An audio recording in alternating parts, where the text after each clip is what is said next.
পরিশ্রম করে। কিন্তু বিয়ের জন্য আমার প্রবাসী ছেলে পছন্দ না। আমি নিজের দেশের ছেলের সাথেই মানে বিয়ে করতে মানে চাই। প্রবাসীদেরকে পছন্দ না হওয়ার যদি ২ একটা কারণ বলতেন। আসলে ওই যে বললাম আমাকে বুঝতে হবে। বলতে থাকো তুমি। কিন্তু তারা প্রবাসে গিয়ে তো ওই যে দেখা যায় যে অন্যদিকে তাদের মন মানসিকতা চলে যায়। মানে বিভিন্ন দিকে টাকা পয়সা নষ্ট করে। তাহলে মানে আমার অন্যদিকে মন মানসিকতা বলতে কোন দিকে মন হ্যাঁ, মানসিকতা যায়? তাদের মানে প্রবাসে যে ছেলেরা থাকে মানে ওরা প্রবাসে যাওয়ার পর ওই যে বলে না কি সব ভিডিও কল-টল থাকে আমি এগুলো একটু এতটা বুঝি না। মানে শুনি, আমি তো ওগুলা করি না। তো যাই হোক, সেদিকে তারা টাকা পয়সা অপচয় করে নষ্ট করে। তাহলে ওয়াইফকে সময়টা কখন দিল? ওয়াইফ ফোন দিলে তাদেরকে বিরক্ত মানে তারা বিরক্ত ফিল করে।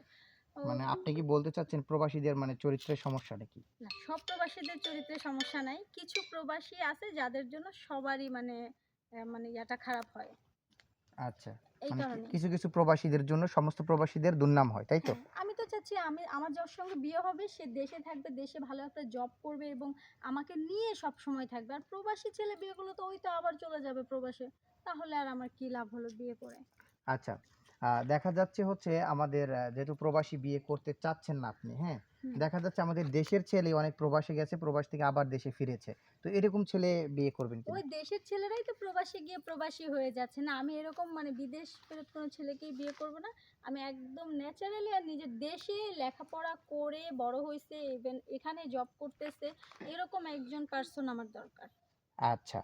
তো ছেলের টাকা পয়সা মোটামুটি ভালোই থাকতে হবে, তাই না, তো? খুব টাকা পয়সা থাকতে হবে না। মানে তার তো একটা জব আছে। মানে মধ্যবিত্ত হলেও চলবে, কোনো প্রবলেম নেই। বাট মানুষটা বেটার হইতে হবে।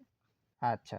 তো এখন এই যে আপনার সাথে যদি আপনাকে যদি পছন্দ করলো, লাইক করলো, ঠিক আছে? তো আপনার সাথে যোগাযোগ কিভাবে করবে? হ্যাঁ, এখানে ইমো বা WhatsApp নাম্বার দেয়া থাকবে। ওই নাম্বারেই যোগাযোগ করবে তারা আমাদের সঙ্গে। আচ্ছা, আপনার নামটা কি যেন? আমার নাম মুন। মুন। হ্যাঁ। আচ্ছা। তো দর্শক এই মুনাপুর দায়িত্ব যদি কেউ নিতে চান, মুনাপুর সাথে যোগাযোগ করবেন। মুনাপুর যে নাম্বারটি রয়েছে সেই নাম্বারটি আমাদেরকে দিয়ে রেখেছে। যদি আপনার সবকিছু ঠিক থাকে এভরিথিং সবকিছু দেখে শুনে তাহলে আপনি অবশ্যই মুনাপুর সাথে যোগাযোগ করতে পারবেন। আর হচ্ছে মুনাপুর হচ্ছে একটা ভালো ছেলে প্রয়োজন যেটা বলেছে। আপনি যদি ভালো একটা ছেলে হয়ে থাকেন, প্রবাসী না হয়ে থাকেন, সেক্ষেত্রে হচ্ছে মুনাপু কিন্তু আপনাকে অ্যাকসেপ্ট করতে পারে, চান্স আছে। তো আপনারা আমাদের সাথে যোগাযোগ করবেন, আমাদের পেজে মেসেজ দিবেন। ভিডিওটি আজকে এই পর্যন্তই। আল্লাহ হাফেজ।